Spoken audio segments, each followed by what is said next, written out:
Okay folks, I'm at Patrick's house and today we're going to be installing a fuel cutoff switch. So I got this 3-prong 20 amp switch and I'm just going to put it right here, and all I'm going to do is use a proper trim removal tool, and it's like kind of annoying. Just like get this off there.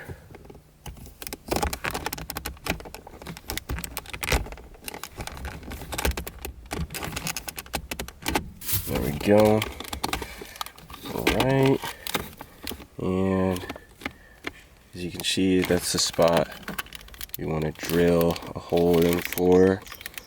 And I'm going to use a multimeter and find a power and ground source from this adaptive suspension thing here, because I don't have adaptive suspension anymore. So yeah. So I popped out this here and I cut the wire back because no one has really any need for this. So now I have a great amount of wire. So what I'm going to do is strip them and show you what's going to connect to what, and then we're going to have to remove this panel and get access to the fuel pump control module, which is also pretty much a relay. Okay folks, well, I'm drilling a hole so I could fit this switch in here. But Pat, since we're WPI students, we like to overcomplicate things, so we're using a lathe to get the most precise hole in that centerpiece as possible.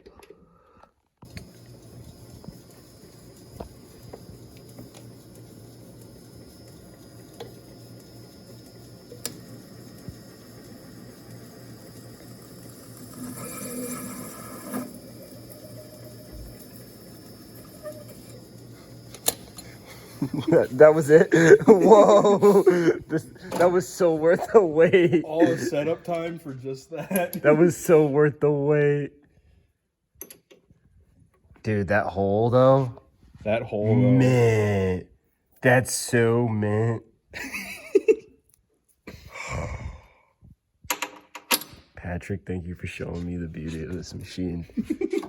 It's so sick. I did put that hole in. As you can see, that's my switch. So this is off, that's on, and we connected power, ground, as I showed you guys. And that center, the one in the center, which is the output source, I got some wire here. I can see if I can get you the size. So some 14 gauge wire. And where we're gonna put that 14 gauge wire is, I cut it to length, but I'll actually show you. I took off this panel here, the cooling thing that goes underneath your legs, and oh jeez, this is like a pain. But if you see that thing with yellow right here, this is the fuel pump relay. So I'm going to show you what we're going to get from it. Disconnect the fuel pump relay. You're going to see there's going to be this black and white wire in the center. So what we're going to do is we're going to cut it, and we're going to splice our center wire from our switch into it. So I'll show you guys how that's going to look. Wire, we got a bit of wire. So what I'm going to do is I'm going to connect my red wire that I have up here, that's snaked here, and splice them together. Might use a quick disconnect on both ends, not sure, but I'm going to see what best works for this. So as you can see, I got that wired up, and that's all in, and we're going to test out and see if it works, and then tuck this all up. You see, I did have quite some slack for this wire because, well, why not?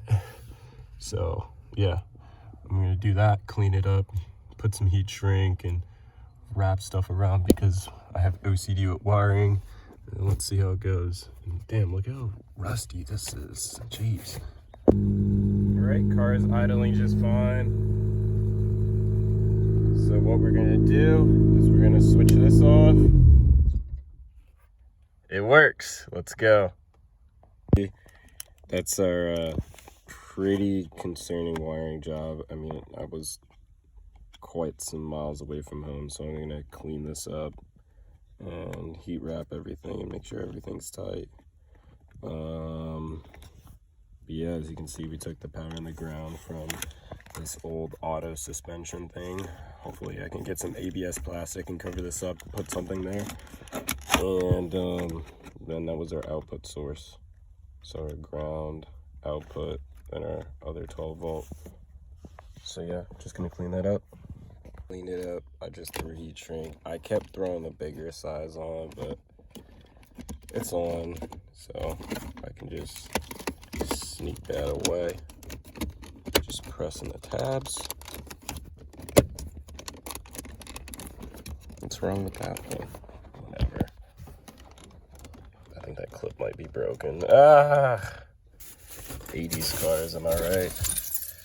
So, if we put the key in the on position, so you can see that's on. So yeah, I'll just fire up the car.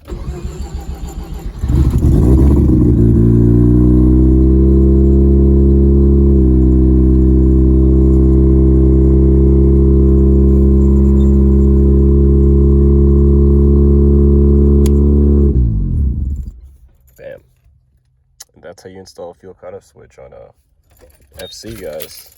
Hopefully this was helpful for anyone that's trying to do so.